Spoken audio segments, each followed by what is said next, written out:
I'm Ron from Kolleno, the NetSuite suite app designed to help you chase, collect, and reconcile your invoices generated by SuiteBilling. In this tutorial, we're diving into the Total Contract Value or TCV report, a powerful tool to track the full-time value of subscriptions. So first we will go to Reports, Subscriptions, Total Contract Value.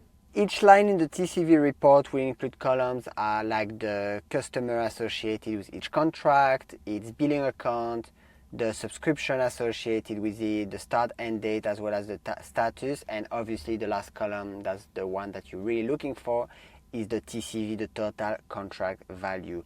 Please remember to subscribe to this channel below for more helpful NetSuite insights. Please note that usage or overage charges are not included since they vary by period. You can obviously customize this report, change the date filtering at the bottom, and look at the different customization settings that you have available. The TCV report gives you a clear overview of each subscription's lifetime value. If this was helpful, please like the video and I'll see you in the next one.